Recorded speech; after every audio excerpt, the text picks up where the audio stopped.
दोस्तों, जिस तरीके से आज लोकसभा का संसद सत्र चल रहा था और उस संसद सत्र चलने के दौरान भीम आर्मी के चीफ और नगीना के सांसद चंद्रशेखर आजाद जिस तरीके से आज मजबूती के साथ आवाज को बुलंद करते हुए दिखे गए और जो पीठासीन है जिसको लोकसभा जो स्पीकर जहां पर बैठते हैं उस पीठासीन पर आपको बता दूं कि दिलीप सैकिया बैठे हुए थे, लेकिन दिलीप सैकिया ने जिस तरीके से चंद्रशेखर आजाद को बोलने के लिए सिर्फ 5 मिनट का वक्त देते हैं, लेकिन चंद्रशेखर आजाद एक बड़ा दस्तावेज जो है लेकर जाते हैं और जब उनकी बात 5 मिनट में पूरी नहीं होती है उसके बाद चंद्रशेखर आजाद पीठासीन जो थे उनसे भिड़ जाते हैं और माइक का आवाज कटने के बावजूद भी चंद्रशेखर आजाद लोकसभा में आवाज को बुलंद करने का काम करते हैं। तो आपको बता दूं दोस्तों कि देखिए आज चंद्रशेखर आजाद जिस तरीके से संसद भवन में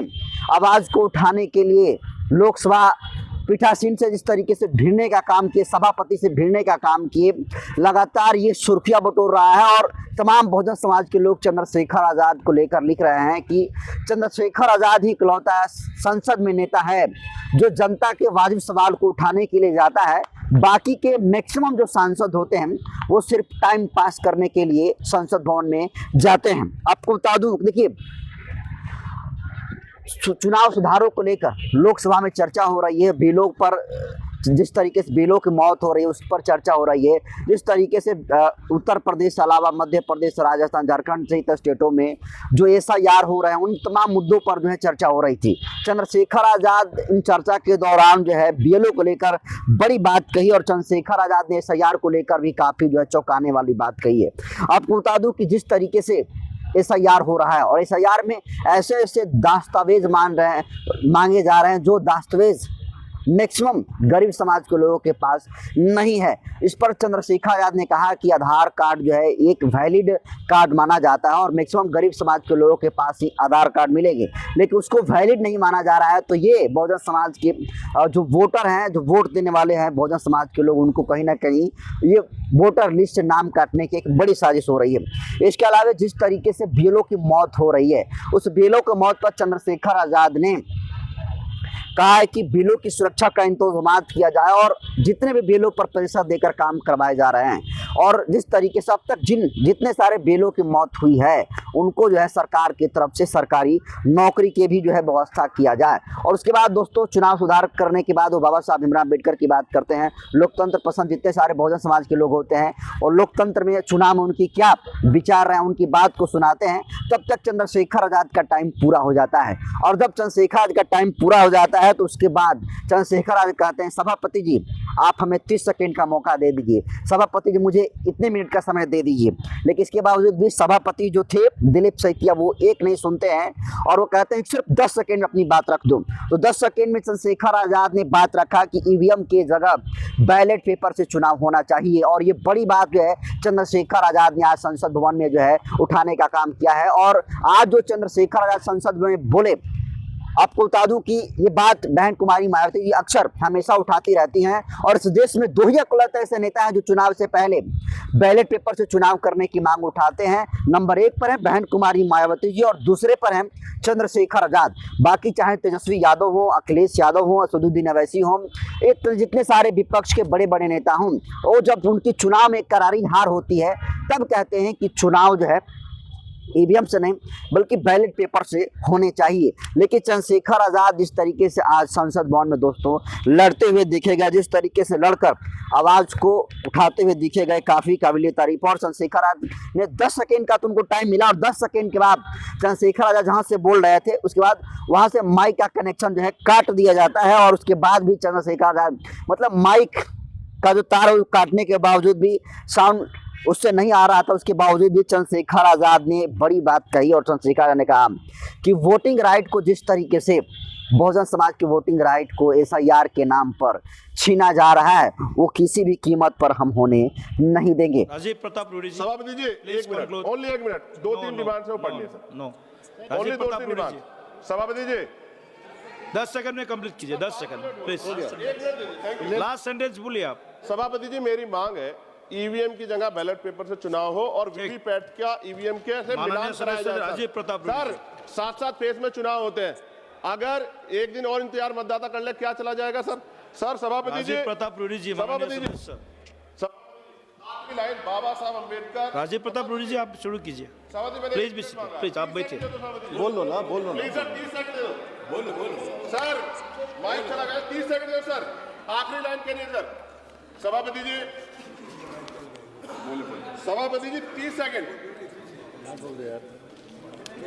सभापति जी आप ही रूडी जी आपका समय शुरू हो गया है 10 सेकंड बाबा साहब अम्बेडकर के 4 बच्चों कुर्बान जो वोटिंग राइट मिला है ना सर इसकी वजह से बड़े बड़े महल वाले बड़े बड़े नेता गरीबों की गलियों तक आते हैं। माननीय राजीव प्रताप रूडी जी आप शुरू कीजिए सर और ये वोटिंग राइट सर हम जाने नहीं देंगे ये बात मैं आपके माध्यम से सरकार को इलेक्शन कमीशन को बता रहा हूँ। ठीक है आप शुरू कीजिए। तो दोस्तों आज का जो संसद सत्र था वो काफ़ी चुनाव सुधारों को लेकर चर्चा का विषय बना हुआ था और तमाम सत्ता पक्ष विपक्ष के लोग अपने अपने चुनाव सुधार पर जो है राय रख रहे थे। लेकिन चंद्रशेखर आजाद जिस तरीके से आज सभापति से भिड़ गए और सिर्फ 10 सेकेंड के टाइम उनको मिला और 10 सेकेंड के टाइम में जिस तरीके से उन्होंने ईवीएम के बदले में बैलेट पेपर से चुनाव कराने की बात करी है ये अपने आप में काफ़ी बड़ी बात है। और यही बात अब अखिलेश यादव भी कह रहे हैं कि अब चुनाव जो है ईवीएम से नहीं कराकर बैलेट पेपर से होने चाहिए। और काश अगर ये विपक्ष चुनाव होने से पहले बहन कुमारी मायावती जी के स्वर में स्वर मिला लिया होता तो शायद आज पूरे देश में ईवीएम की जगह बैलेट पेपर से चुनाव होते। लेकिन फिर पछताया होता जब चूड़िया चुंगी खेत। देखिए चंद्रशेखर आजाद लगातार जब भी चाहे मानसून सत्र चल रहा हो चाहे शीतकालीन सत्र चलता हो चंद्रशेखर आजाद बखूबी तरीके से आवाज़ को बुलंद करने का काम करते हैं। और देश में छोटे से छोटा मुद्दा हो या फिर बड़ा से बड़ा मुद्दा हो उन मुद्दों के लिए चंद्रशेखर आजाद जाने जाते हैं। और वैसे तो सिर्फ सांसद नगीना के हैं लेकिन जो आवाज़ जो बुलंद करने का काम करते हैं संसद भवन में पूरे देश भर में जहाँ कहीं भी जुर्म जाति अत्याचार होती है उसको लेकर भी चंद्रशेखर आजाद पूरे देश की समस्याओं को लेकर सभापति से भिड़ने का काम करते हैं लोकसभा स्पीकर से भिड़ने का काम करते हैं। और देखिए चंद्रशेखर आजाद जब से सांसद बने हैं उनके सांसद के मौजूदगी में सांसद रहते हुए 3 महत्वपूर्ण विधेयक जो है बिल पेश किए गए हैं जिसमें चंद्रशेखर आजाद ने नंबर 1 पर एमएसपी की गारंटी को लेकर चंद्रशेखर आजाद के द्वारा विधेयक जो है पेश किया गया। और इसके अलावा दूसरा कि पश्चिमी जो उत्तर प्रदेश है जहां पर एम्स की भारी कमी है उसके लिए भी चंद्रशेखर आजाद ने विधेयक पेश किया। और तीसरा जिस तरीके से पूरे देश भर में SC/ST समाज के लोगों पर जुर्म जाति अत्याचार हो रहा है जिस तरीके से एट्रोसिटी का ग्राफ बढ़ा है उन तमाम SC/ST ग्राफ जिस तरीके से बढ़ा वो कैसे कम हो और जो अत्याचार हो रहा है कैसे वो हो और जो अत्याचार करने वाले लोग हैं उन पर कितनी बड़ी से बड़ी कार्रवाई हो ताकि ऐसे इससे पहले वो जुर्म जाति अत्याचार करने से पहले सबक ले लें। इन तमाम मुद्दों को लेकर चंद्रशेखर आजाद ने अब तक सांसद रहते हुए 3 महत्वपूर्ण विधेयक जो है बिल पेश किए हुए हैं। तो विधेयक पेश किए हैं तो आप समझ लीजिए कि 3 तो विधेयक पेश किए हैं लेकिन आवाज़ उठाने के मामले में चंद्रशेखर आजाद चाहे आंगनबाड़ी का मुद्दा हो जीविका का मुद्दा हो डिफेंस का कोई मुद्दा हो SC/ST या पूरे बहुजन समाज के लोगों के ऊपर जुर्म जाति अत्याचार का मुद्दा हो चमार रेजिमेंट की बात कर रहे हैं उसके मुद्दा हो आहिर रेजिमेंट की बात करें उसका मुद्दा हो तमाम मुद्दों को लेकर चंद्रशेखर आजाद संसद भवन में जो है भिड़ते हुए देखे गए हैं। तो आप सीधे तौर पर ये समझ लीजिए कि चुनाव सुधारों की चर्चा संसद भवन में हो रही है। चंद्रशेखर आजाद ने आज माइक सिर्फ 10 सेकेंड का उनको एक्स्ट्रा टाइम मिला और उन 10 सेकेंड में चंद्रशेखर ने जिस तरीके से बात कही है कि इस देश में ईवीएम से चुनाव कराकर ईवीएम से चुनाव जिस तरीके से हो रहा है और जो विपक्ष का संदेह है वो दूर होना चाहिए और ईवीएम के बदले में जो है बैलेट पेपर से चुनाव होना चाहिए। और देखिए चंद्रशेखर आज संसद में गए हैं। देखिए बहन जी संसद में बहन जी के बहुजन समाज पार्टी के कोई जो है सांसद नहीं है लेकिन फिर भी बहन जी ने ट्विटर पर जो है अपनी बात को रखी है और उन्होंने कहा है कि बैलेट पेपर से चुनाव होने चाहिए। लेकिन चंद्रशेखर आज संसद में है देखिए बहन जी बाहर बोल रही हैं और चंद्रशेखर आज संसद के अंदर बोल रहे हैं कि बैलेट पेपर से चुनाव होने चाहिए। तो चंद्रशेखर आजाद आज इस तरीके से सभापति दिलीप सैकिया से अपने आवाज़ को लेकर भिड़ने का काम किया उसका आप कैसे देखते हैं। माइक का साउंड जाने के बावजूद भी चंद्रशेखर आजाद लगातार 30 सेकंड तक बोलते रहे और आवाज़ को बुलंद करते रहे, सरकार को चेतावनी भी देते रहे। आप इसको कैसे देखते हैं? अपनी प्रतिक्रिया कमेंट सेक्शन में जरूर